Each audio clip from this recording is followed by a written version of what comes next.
Maryam Hamza. I am a lecturer with the Department of History and War Studies, Nigerian Defense Academy, and also a research fellow with the Center for the Study of Leadership and Complex Military Operations. I had my first degree in BA History from the University Zaria.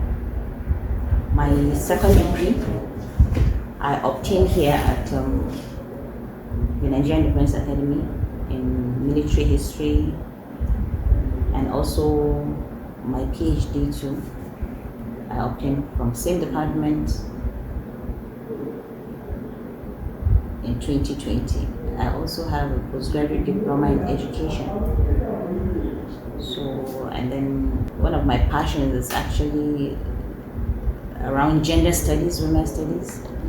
That is what I have taken as a kind of community service for myself, to see how we can better the lives of women, better the lives of children.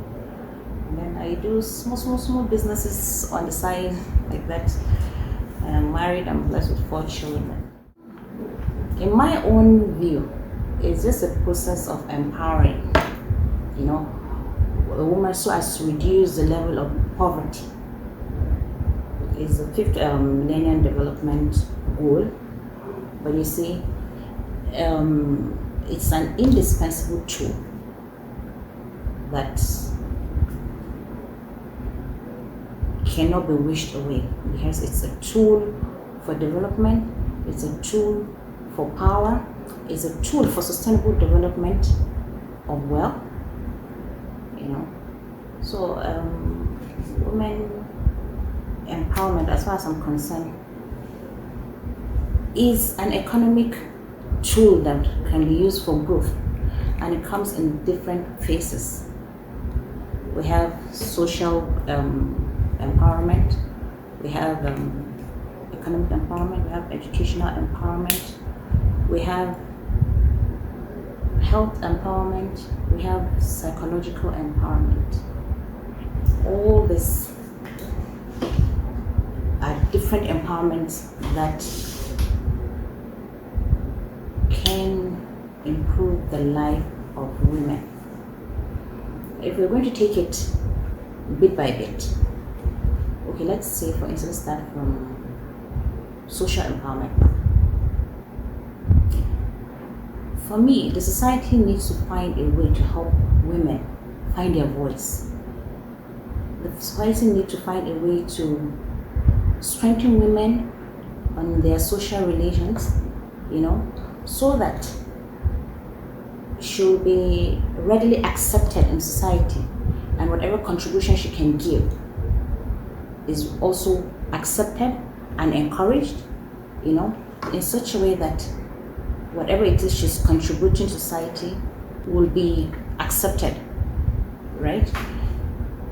It's just about allowing women to participate in society, allowing them voice out. That's the social empowerment. Now, if you look at economic empowerment, it is what I think we can term as the backbone of women empowerment. Even though before we go to economic empowerment, we should hammer on educational empowerment. You know what education does already? It broadens your mind, it opens your mind to what you used to think was impossible. It's a tool for possibilities. It's a tool that heightens your horizon. So you can imagine a woman being educated. We say educate a woman, you're educating the whole nation.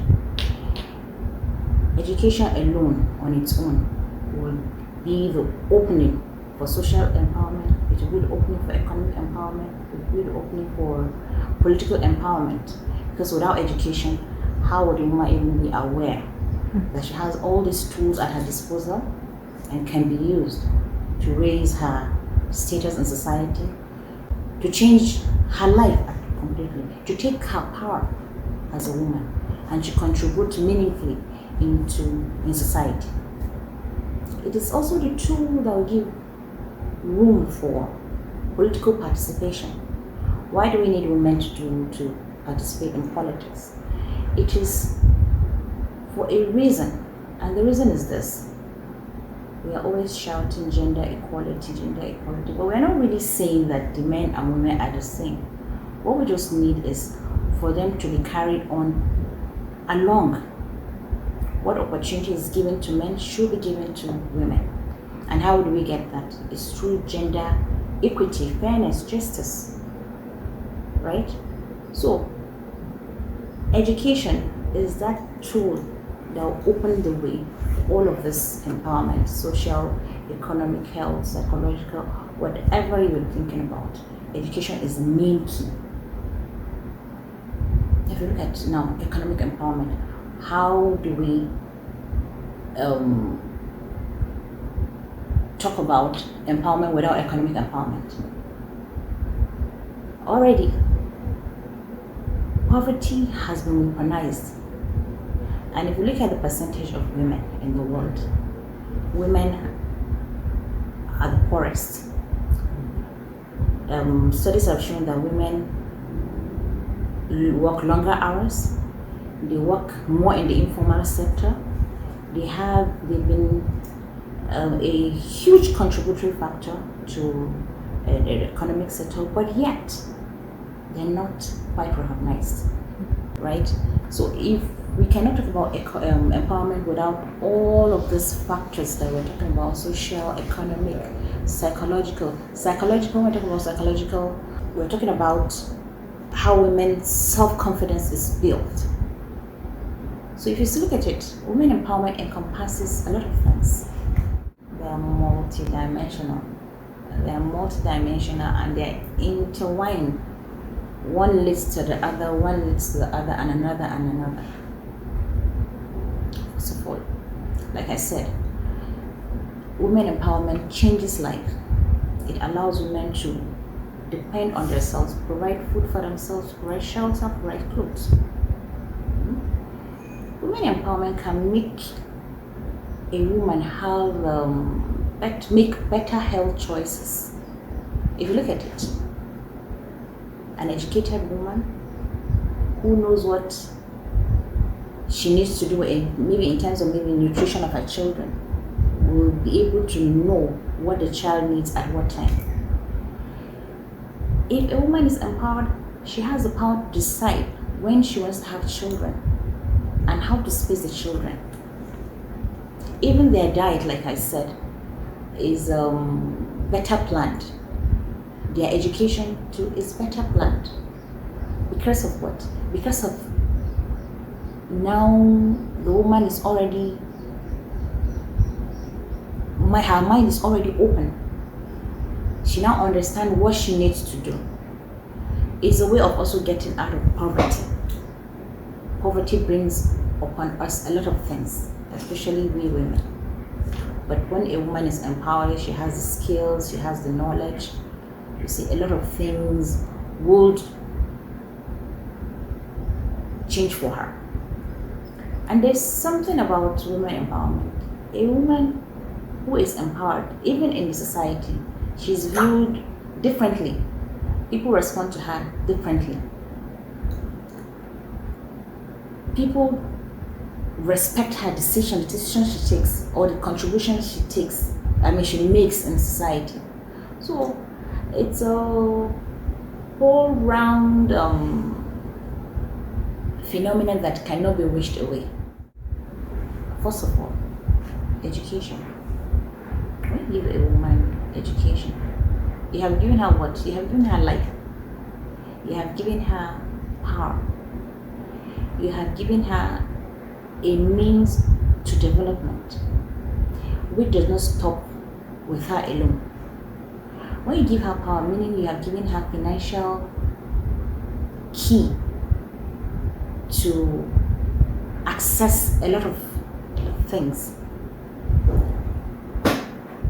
If you don't give her financial, if you don't give her empowerment, it means that her life would not change. It means the life of her children will not change, and the life of society will also not change. When you look at even women that have experienced abuse, many of them remain in abusive relationships because of the fact that there is this fear of the unknown. Okay, if I leave this man who I'm solely dependent on, where do I go to? What will happen to my children? Where will I start from? My parents are poor and I have nothing. So you see, they tend to remain there. But when she's empowered, even the man, the kind of violence he might meet on her will not be as severe as if she's empowered. So it's also a multidimensional problem. If you don't empower, you're going to create a lot of gaps. You're going to create a lot of problems in society. So empowerment is just, there's no way we can even say it enough. It has to be a continuous thing. It has to be a continuous process. Okay. First of all, it's education. That's the main key. We have to, first of all, educate the woman. Allow her to go to school, right from childhood. We have to break this circle of socialization that has given men power traditionally. We all know, because of the patriarchal nature of our society, power lies in the hands of men. But what if you educate the woman? She also will understand that she has her own power within the limit of what society or culture agrees. She has that. And so we can empower women by first education. Secondly, like I said, we have to break that circle where we feel male children are better than female children, by allowing them equal opportunities to explore society, to explore every economic avenue for them to grow, for them to develop, and for them to contribute their own quotient to society. So another thing is providing them with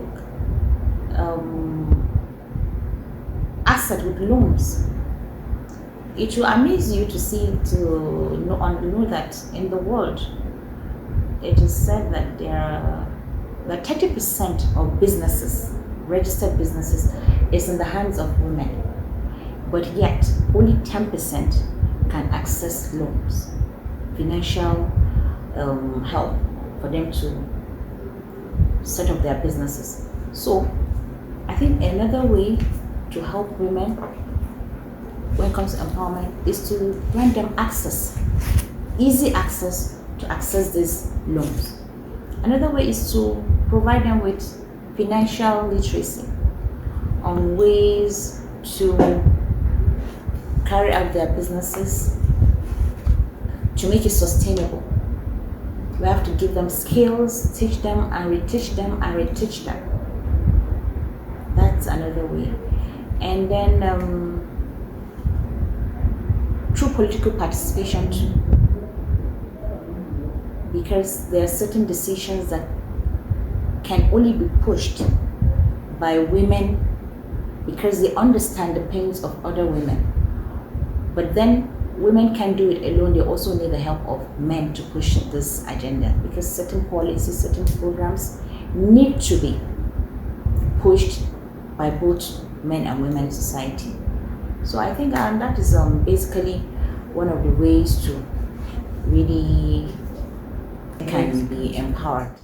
This, I think it's one of the, it's this topic, it's kind of, it's part of me, it's my life, because everything I do, I can't sit in the midst of women without bringing topics of self-improvement, without bringing topics of self-empowerment. Anywhere I sit, that's what I do most of the time. With my friends, we're talking about how we can improve. With people that are younger, I'm talking about, okay, what are you doing with your life? How? So I would say women empowerment, it's Maryam. That's what I like to do, to talk about women and their issues and find ways to and solutions out of this myriads of problems that women deal with every time. And truly, most of these problems that women deal with can only be reduced to a minimal level through empowerment. That is one of the very best ways to reduce all of these problems. Wow, when you first sent me the mail and I read through your mission, I was excited. And then sometimes when I look at your post, I'm like, yes, this is it. This is the North I want to see. This is what I want to see for us in the North. This change. And so I was very excited. And I'm really proud of you. What you're doing, this enlightenment. This platform you have created to enlighten people on plenty societal issues that we are dealing with, especially in the North. We have a deep-rooted problem, not problems. It's in layers and it's eaten into the fabric of our society. So I am happy with this platform because you're going to be discussing myriad of problems, bringing in people that can proffer solutions to this problem. So I'm happy, and I want to say that you can always count on me any day, anytime, in whatever capacity, to give you my support, to help you go wherever, to seek for your support for this. It's a huge headway. So you should give you enough support. If you know the essence of what you're doing, I think they'll come rushing, they'll come crawling. So congratulations for saying that.